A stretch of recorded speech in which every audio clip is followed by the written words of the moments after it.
murikira ukuri murikira ukuri murikira ukuri murikira ukuri murikira ukuri.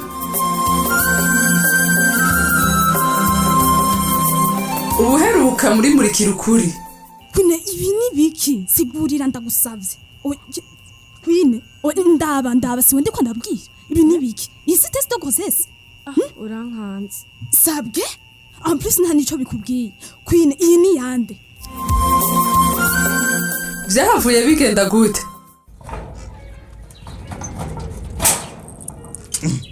Woninda zini. My queen. Urije muri vile kumbona ufise valise.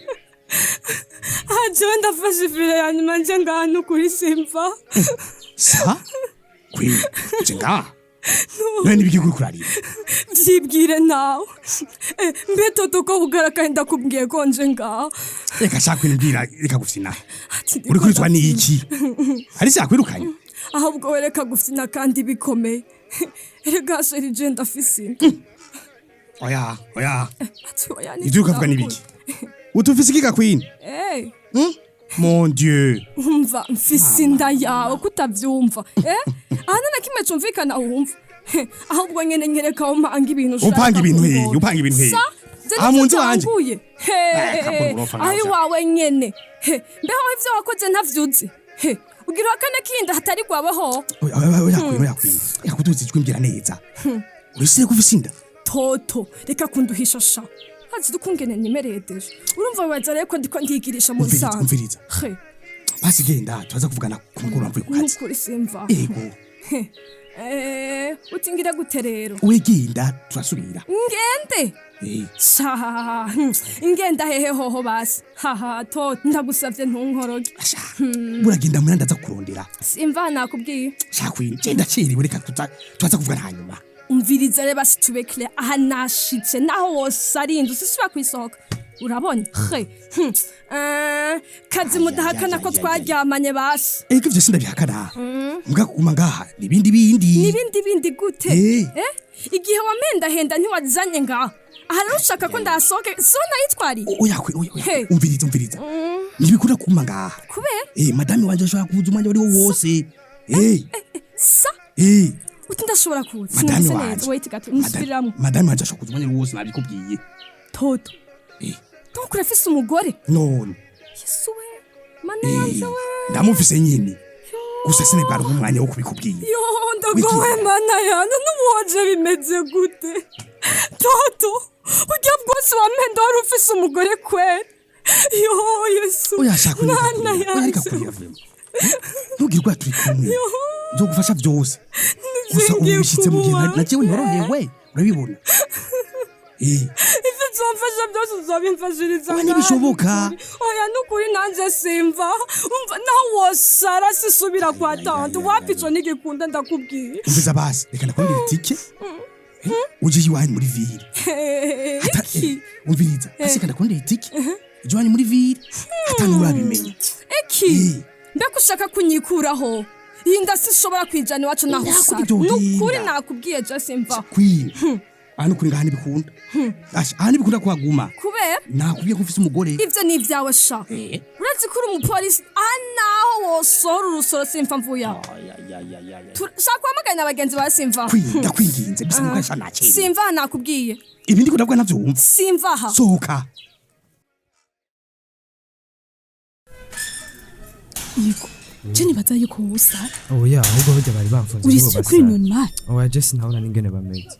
Bandu datahura ingene bameze gayego ko nabo nyene ubwabo batariko baratahura ivyo wakoze none ico badatahura ya nigiki je sindi umumenyesha makuru gakaye hari kindi nakoze tarakazi kanje yiko nukuri je ahubwo sinumva n'igituma naje no kukugombora iyo ubanze ukarara ngaha muri komisari niho wari gutahura donc ugira uvuge ko atakosa wakoze uye je n'ubundi ntakosa nakoze none kumura gufata amasanamu kandi ariko kazi kanje genre wewe wibaza kuri wo gufata amasanamu ahariho hose ngo nukuri umu journaliste none gakanye mu gihe mbona yuko neze ko ari nkuru je simbona ico mbuza kuyafata yiko wewe responsabilité y'umu journaliste ntacu yiziko konze wewe kuja gufata amasanamu hoho kurujya muntu wari wansabye uruhusha hapi ntarusha je nasaba None? nabonye umengo ni ibintu bisanzwe mugabo ego basi reka dufate ko vyo bari bisanzwe siko reka dufate ko ari bisanzwe kwinjira mu bitaro naho ukifatira ivyo ushaka utasavye uruhusha navyo nyene wumva ari bisanzwe none gakanyisha nico gituma bakaca bafata nk'umwicanyi kubera ifoto reka kwihagarara ko shayigoro wagize amakosa vyemere borazi kurya muntu yahatswe kwicwa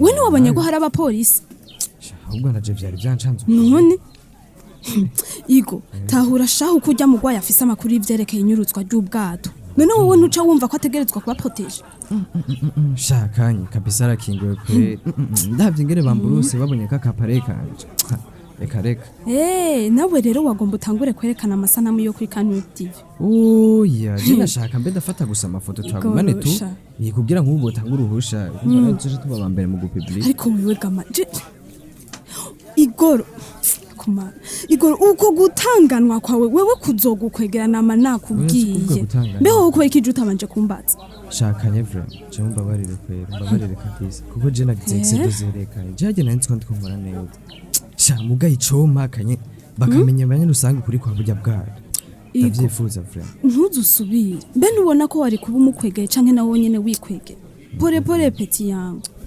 basha akariro nje gake mukumfata wamengo umusuma basha cyangwa umwicanyi reka shaka ubufyina wowe ivya burya bwato ntubona ko bitoroshe sha nta coroshe kanye nta coroshe ndavye ingene baguteye ubwori gatera bwa bakugize abana n'ujya mu yacetse ku 10 y'amajoro voilà nk'umu journaliste wowe nyene wari kubona ko utegerezwa kwiyubara vraiment no kuri sinzo subira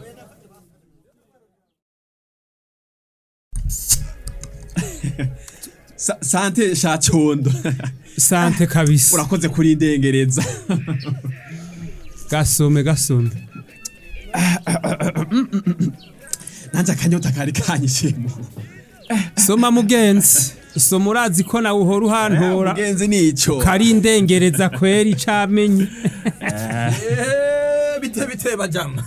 Ni sawa. Bashaka batembe neza. Ndabona mwatanguye mwebwe. Gasore ni wewe? Asha ni jewe. Asha nahishikiye. Nawe ndabona kwera urazindutse nka twebwe. Ingo none twicarane hano, ngo twicara cyangwa urafise uwundi muri kumwe. Eka kwe nta numwe turi kumwe. Gusa mukabari mpanze ko nta buronda hasanga. Ivyo byo. Yego. Rero gaso. Gaso. Karibu vraiment ngaka gatebe. Yego urakasha. Twebwe aho usanze duhejeje wa mbere aha twimukiye mu wa kabiri ntabyo kudubura kweri twe niduhitira aja bravo madabashikira kwe wedo ngira kumwe wamungira akugire kumwe amaguhi nawe wari uhindura rero wapi asha kirete sanza tayi hari none gute cumbati ni sawa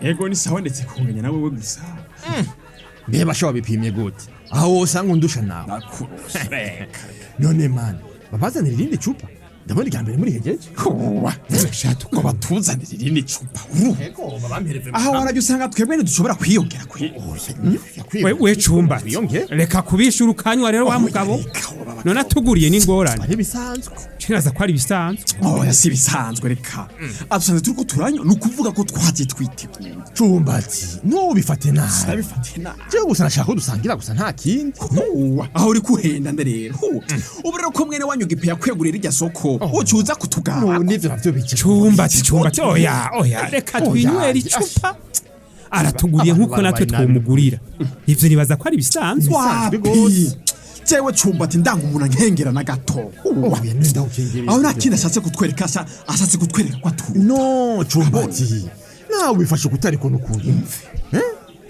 nukuri bifashe kutariko vrema ndabifashe kutariko gute ubujyaja bw'abaserukosha bibaza ko tutabuze cumbati oya shareka twinywera mu mutekano agacupa kunya mu mutekano ni sawa mugaje zishobora kunywara n'umuntu nzi neza ko atankunda murejeje kuremeranya ibyo muremeranya mwena gipe none urake kutwiratako cumba oya nukuje uri kurandenganya ayo marementa yuvuga je ntayo nzi nukuri kwa utiki aho ushaka kuvuga ko ari wewe ari gutsindira irya soko rero wewe agasore wewe none oya cumbati nawe giza none ko gasore yahiganywe mu bandi hama gatsinda nico ugira umuhoro je mumbarize Hoa, none cono ndakubaza ko yaritsindiye ni wowe ubonye n'uvyemera reka shaba ndi bose turazi vyabaye none gacumbati nkuwo kubaza ivyemeza ko habaye bw'akamwana wa mama wewe uvyerekana kwanza jewe cono ndakubwiye mbisa wone dushobora kwicarana mbisa Uko nyene. mbisa nigire mbisa ukaba ukeneye kunyongera naho baranisanze hariya tu mbisa ndiko nzira ubusa kweli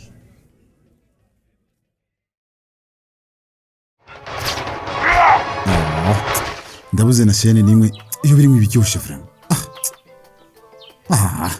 mbese muri ndazi imwe mfite iri kwiri kwamena umutwe vraiment amgarika na telefone none mbibashe nimbe ndako w'Imana yanje ntabwo bifata nabi mugabo ko biri kose ifuko ndamubwira reka na telefone ndamubwira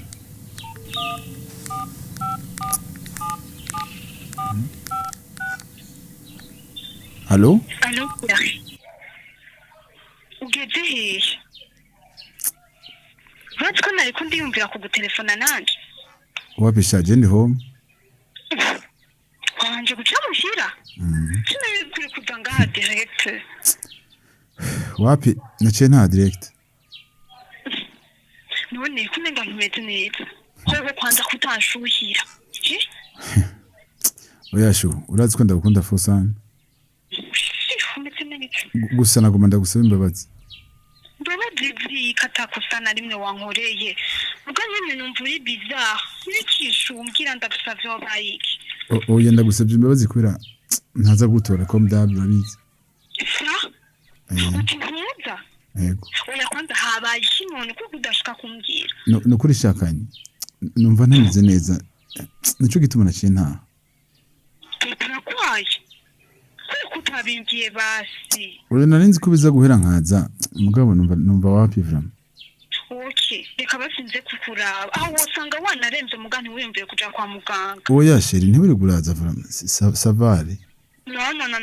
Oya, aho sindakwemerera. Kwigerezwa kuza kukuraba ndabe menye ukumerewe. Oya sheri, itahana na kimwe meze neza. Sije ko nshaka kuruhuka. Ndazi biraza guhera. Oya sha, jenza kuvyemera ndavyiboneye. Umuhenda ndakwemerera. Sheri. None jewe ntuzi ko nakubesha. Ntubizi? Oya. Gusa numva mbabaye kubona ntashoboye kuza gusa. Ntaco, reka basi ivyo vyose urabingira ndagushikira. Aho nyene mbwira. Ushaka ndakuzaniye iki cyo gufungura? Oya, surtout pas ça chérie. Wetaha turaza kuvugana ushitse muhira. Sivyo? Donc wewe ndakwemerera ko wamperekeza misi yose. Nawe ugaca wankakunza kukuraba. None gashu. We ntubona ko bwije? Oya. Ubona wabanza gucina vraiment. Oya, reka niba kugira nabi chérie. Ubeza ahubwire. Muncamake uvuze ngo ntushaka. No, hani, ivyo no vyubaho kanyamara. Yaheze ntaki. C'est juste qu'on no kwipardona hageze icuba uvuye ngaha ntahora naho. Okay. De toutes les façons, nanje sindi umwana. Ndabona ko maze imisi wabaye umundi muntu. None chérie, ndagusabye ntiwivire bitari byo vraiment. Nakubwiye je sindi umwana. Iyo distance ushiraho ndayibona.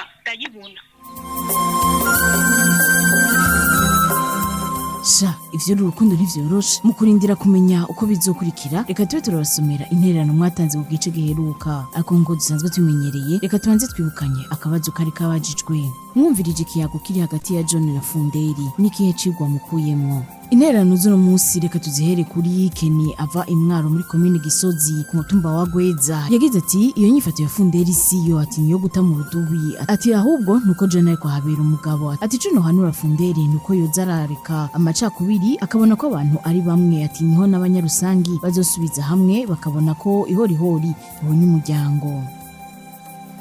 Rodrigue Winzobe muri commune Gihanga ku mutumba wa Mpanda muri village ya 5 ati mu kiyago ca John na Funderi biratwigisha ko dukwiye gukora igikorwa tutaravye ngo tubikorera abanyamuryango canke abandi ati nkuko John yabisiguriye Funderi ati tukirinda kandi no gukorera ku gitsure c'abandi nakarengo umwungere mwiza agaruri yiwe niyo mubanyi. reka dusubire mu ntara ya Mwaro muri komine Bisoro aho Nshuti Vianney nawe yagize ati ikiyago ca John na Funderi cerekana ubutwari n'ubuhizi bwa John ko atogendera ku mabwire y'amacakubiri ya Funderi ahubwo agahagararira inyungu za bose n'akarengo uheza kugoka ibigori bikera ati bitebe bitebuke ukuri kuzotsinda ikibi. Nirandekura Jean Paul nawe wo muri komine Mwumba mu ntara ya Ngozi ati kiyago hagati ya John na Funderi nkuye mu cigwa ko John ari muyobozi mwiza yitaho inyungu zishira hamwe ati kandi akurikiza amategeko ati John yarakwiye kubera akarorero abarongozi benshi mu bisata bitandukanye.